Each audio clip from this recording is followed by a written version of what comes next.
I've been keeping a secret for a long time. I'm 27, my name's Ryan, and for as long as I can remember, I've been the quiet, unsuccessful one in the family. My parents, uncles, aunts, and cousins, honestly, they've all always looked at me like I wasn't worth their time. When we all get together, it's the same story. They talk about their successes, their big houses, their vacations, their perfect kids, and then there's me, the guy who never seemed to get it together. The guy who never had a high-paying job or went on big trips. I didn't mind so much when I was younger. I was focused on my own goals, quietly working toward things. But when you're the constant butt of jokes, it starts to get under your skin. The real issue began when I started working at a small tech company right out of college. It wasn't glamorous, but it paid decently enough. I lived in a small, rundown apartment that most of my family probably wouldn't have given a second look at. They'd make comments whenever I came to family gatherings. "Must be nice to have such a cozy little place, Ryan," my cousin would joke with a smile that never quite reached her eyes. "How's the job hunt going?" my aunt would ask, as if being employed wasn't something to celebrate. What they didn't know was that I was secretly helping them, not out of guilt, but out of the fact that I couldn't stand seeing them struggle, especially when they never acknowledged it. My parents had racked up credit card debt over the years, always buying things they didn't need and living beyond their means. And I'd help them out. Every few months, I'd pay off part of their debt. Same with my uncle. His car was on the verge of being repossessed a few times, so I'd chip in a couple hundred here and there to cover the payments. No one knew. I just wanted to keep things running smoothly, even if it meant keeping my mouth shut and taking on the burden of something they'd never even acknowledge. But recently, things started to get a little uncomfortable. I don't know what changed, but my family's tone toward me started shifting. They got more entitled, more mocking. One particular afternoon, my cousin Karen had invited everyone over to her house for a family gathering. It was a weekend, and I had already been feeling the weight of their jokes from the last few months. I figured maybe this time it would be different. Maybe they'd finally recognize that I wasn't as lost as they thought. Instead, it was just another day of hearing about everyone's expensive vacations to Europe, Caribbean getaways, and new luxury cars. I sat there quietly, trying to keep my head down as they all went on about how they could finally afford to do this or that, with all the casual arrogance that only comes from people who don't know what it's like to struggle. Then, it was my uncle's turn to speak. "Ryan, still living in that tiny little apartment," he said, leaning back in his chair, a smug grin creeping up on his face. "What's the deal, buddy? Thought you'd be at least somewhere by now." I didn't respond immediately. I was used to these kinds of comments, but there was something about the way he said it, like he truly believed I was a failure. Like I had no right to be at the table, even though I'd been sitting there for years. It wasn't the first time he'd made a jab at me, but for some reason, this time it hit differently. "Yeah, I'm still there," I said, keeping my voice calm. "It works for me." Then, my aunt jumped in, looking over at me with that look she always gives when she's about to say something helpful. "Ryan, sweetie, you really should think about upgrading," she said, her voice oozing with that fake sweetness I'd grown tired of. "It's not healthy to keep living in a place like that, don't you think? Maybe you could work harder." "I don't know, try harder." The entire table went quiet, and for a split second, I felt like I was back in high school, sitting alone in the cafeteria as everyone whispered behind my back. But then my uncle laughed. It was one of those obnoxious, self-satisfied laughs that made my blood boil. "Ryan's never gonna amount to anything," he scoffed, taking a sip of his drink. "I've been telling him that for years. Maybe it's time to accept it, huh?" At that point, I had enough. I could feel my hands start to shake, my jaw tightening as the old anger bubbled up. But I stayed quiet. I didn't say anything. The conversation shifted, but the damage was done. I sat there, staring at my food, feeling completely invisible in my own family. It wasn't even just the comments, it was the way they all saw me. They expected me to be the joke, the failure, the guy who wasn't worth acknowledging. But I wasn't going to take it anymore. Not after everything I'd done for them. Not after all the times I'd kept my mouth shut and just paid their bills quietly, hoping things would get better. This morning, I sent out an email to all of them. It wasn't just about the money. It wasn't just about the jokes. It was everything. I knew the email would be a shock to them, but honestly, I wasn't prepared for the reaction I got. It wasn't just a letter explaining how I felt. It was a complete breakdown of everything I'd been doing for them. Every bill I'd quietly paid. Every loan I'd secretly taken out to help them with their debts. The credit card payments, the car loans, the utilities, the medical bills I knew my aunt couldn't afford because her husband had been out of work. I wrote everything down, itemized, with dates and amounts. I wanted them to see the truth, all in black and white. I closed the email with something simple, effective immediately. I will no longer be covering any of your bills or debts. I've done enough. This is my last act of kindness to you. I hesitated for a moment before hitting send. A part of me wondered if this would just make things worse, if they'd try to manipulate me, guilt-trip me, make me feel like I was abandoning them. But another part of me felt a weight lifting off my shoulders, like I was finally taking control. I didn't owe them anything anymore. I wasn't going to keep playing the role of the silent martyr. I sent it, and then I waited. The response was predictable, but still more intense than I thought it would be. Within minutes, my uncle called. His voice was tight, and there was an edge to it that I hadn't heard before. "Ryan," he said, almost in disbelief. "What is this? You can't just cut us off like that. You've been helping us for years, and now you're acting like you never did anything? What's wrong with you?" I didn't respond right away. Honestly, hearing him talk like that made me feel disgusted, but I wasn't about to get into an argument. "I did it because I wanted to," I said, my voice calm. "But I don't want it anymore. I'm done." I could hear him sputtering on the other end. "You think we don't need you? You're nothing without us. Don't you dare walk away from your family like this. You'll regret it." "Maybe I will," I replied. "But I won't regret not being your ATM anymore. I'm done." Then, my phone buzzed with a message from my aunt. It was long, frantic, and full of guilt. "Ryan, please. This is insane. We can work this out. You don't know what we've been going through. We need you. You're the only one who's been there for us. Don't turn your back on your family now. We all depend on you." I didn't respond to her message. I knew it was just more manipulation.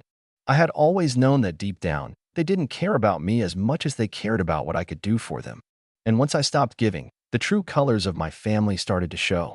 But there was one final blow that hit harder than all the others. Around noon, I received a call from Karen, my cousin who had been hosting that family gathering.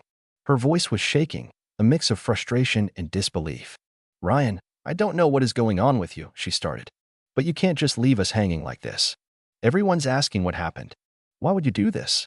Why would you cut us off like this? Do you have any idea how embarrassing this is? You're ruining everything."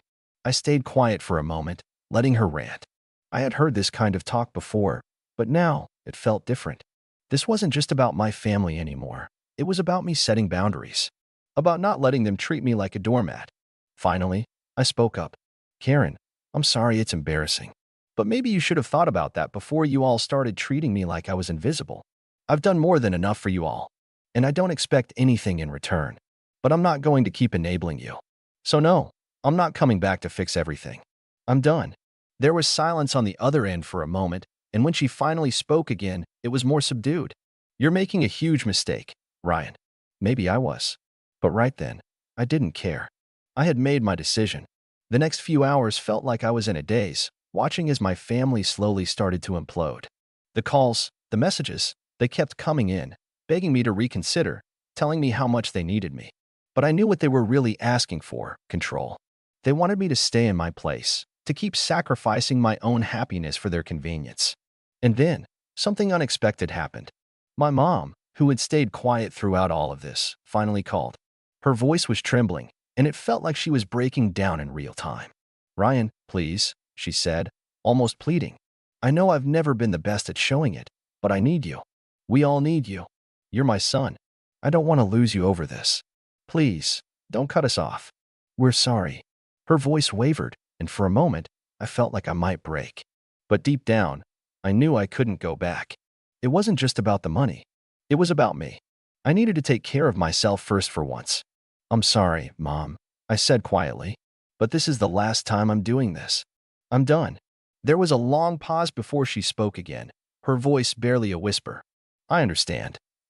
I just don't want to lose you, Ryan." And that was the hardest part, because in that moment, I realized that the only way I could truly protect myself was to walk away from everything. I hung up the phone, my heart heavy, but still resolute. I thought I'd be fine, but something about that conversation with my mom stayed with me. I wanted to believe it was the right choice, but part of me couldn't shake the feeling that everything was unraveling faster than I could manage. The next day, I received a barrage of messages, my inbox, my phone, even my social media. My uncle sent me a message that was more than just angry. It was laced with a deep sense of entitlement. I've been there for you, Ryan, more times than I can count. And this is how you repay me? You think you can just throw your family away because you're too proud to admit you've been leeching off us all this time? His words felt like a slap in the face. Leeching? Me? He'd never once asked how I was doing. He never once cared about me, only the money I could provide. But instead of replying, I simply blocked him. The last thing I wanted to do was engage with him any further. Then, the storm hit. A few hours later, I received a phone call from Karen. She sounded like she was on the verge of tears, but it didn't feel genuine. It felt more like desperation. Ryan, you need to stop this. You're tearing this family apart. Everyone's talking about you, saying you've gone crazy. This isn't just about money anymore. It's about respect. You're not just cutting us off, you're rejecting us. Do you really want that? I could hear the venom in her words now, the way she was twisting it into something that made it sound like I was the one who was in the wrong. I'm doing what's best for me, Karen, I replied, keeping my tone firm. You don't understand what it's like to have your entire life be about giving, giving, giving, and never getting anything back. This isn't about money anymore. It's about my sanity. She didn't let up. You're being selfish. You've always been selfish, and now it's worse. I guess you're just not one of us anymore, huh? And just like that, I could feel it, the final break. I'd been trying to help these people for years, but they had never seen me as anything other than a resource, a means to an end. That evening, I went to the gym to clear my head, trying to push everything out of my mind. But when I came back, I noticed something off. The front door to my apartment was slightly ajar. My heart dropped into my stomach as I stepped inside. Everything was exactly where I left it, except for one thing. A letter taped to my refrigerator with the words, "We need to talk," written in bold letters. I recognized the handwriting immediately. It was my mom's. I didn't know whether I was more angry or terrified as I tore open the envelope. Inside, there was a scathing letter. It wasn't a plea for reconciliation, it was an attack. She accused me of betraying the family, of throwing away everything they had done for me over the years.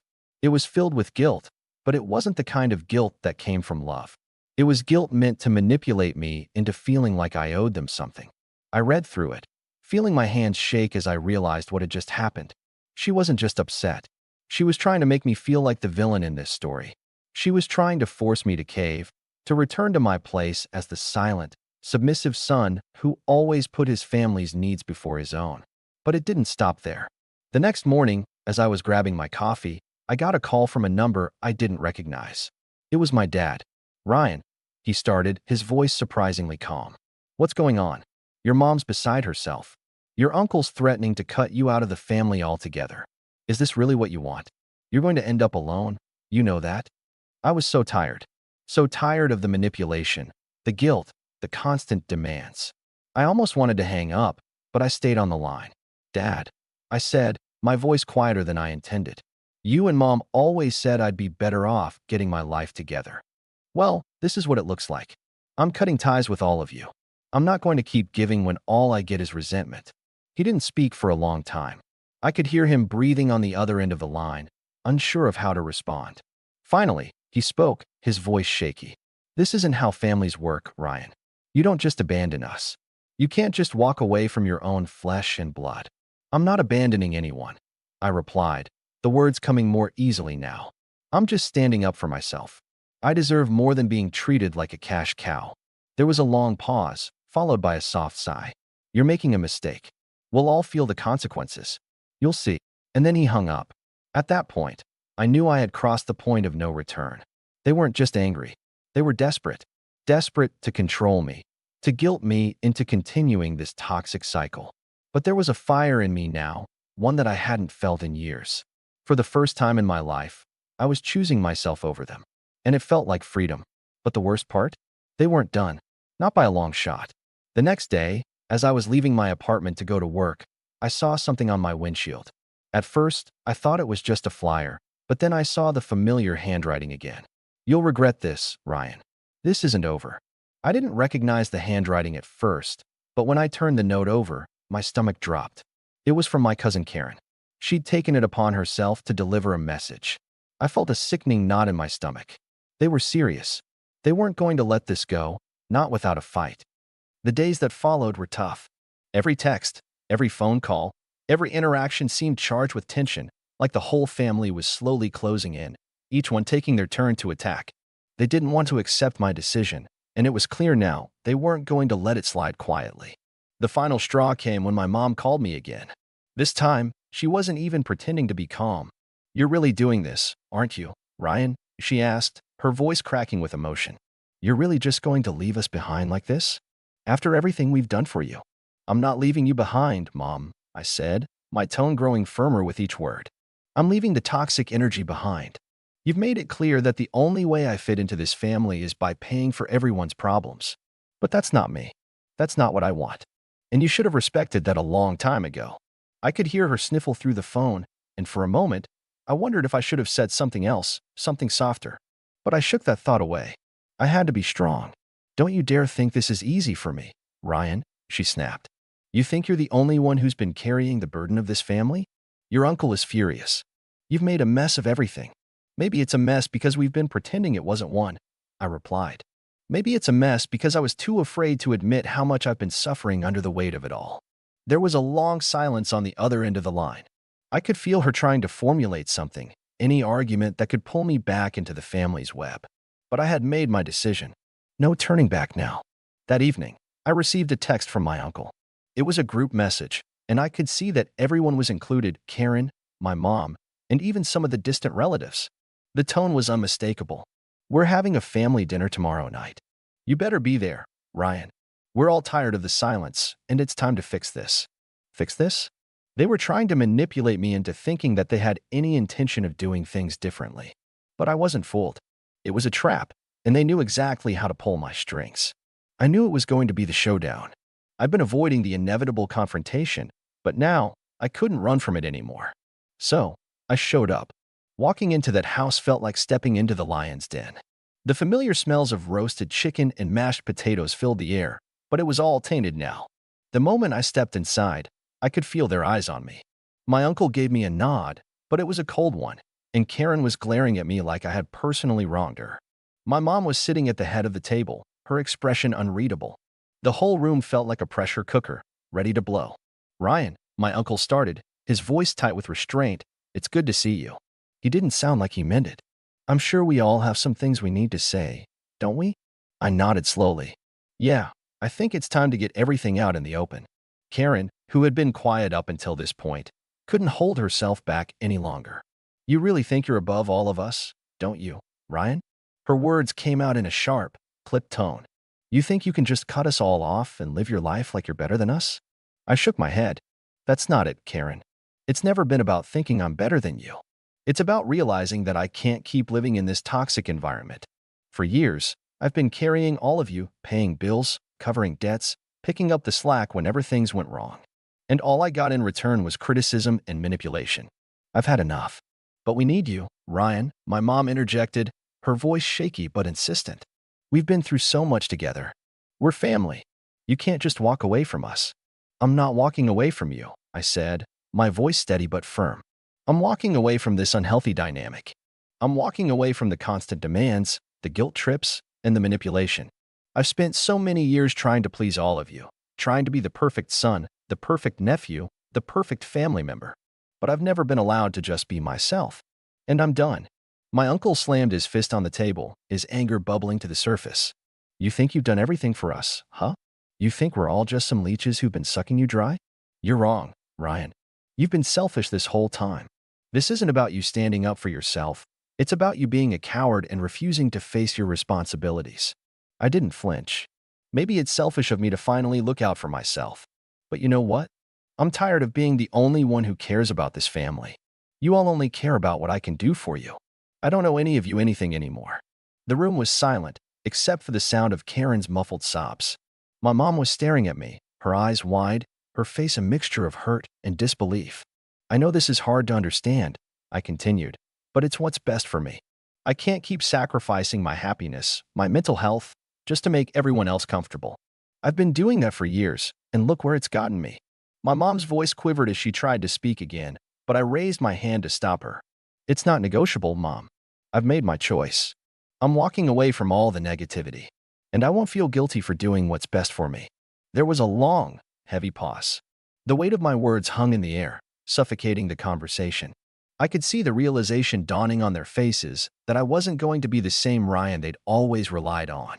The Ryan who showed up every time they needed something. The Ryan who did everything to keep the peace. That version of me was gone. I stood up from the table, my chest tightening but my mind clear. This is it, I said quietly. I'm done. And with that, I turned and walked out the door, leaving them behind. As I walked away from their house, I felt a strange sense of calm settle over me. The chaos, the manipulation, the toxic energy, it was all behind me now. I was finally free. But I knew this wasn't the end. There would be more calls, more attempts to pull me back in. But I couldn't let that happen. Not anymore. So, I want to hear from you. Was I wrong to walk away from all of them? Am I selfish for choosing my own well-being over the family that's always drained me? Or is this just the kind of thing that happens when you've been taken advantage of for far too long? Let me know your thoughts. I really need to hear what you think about all this.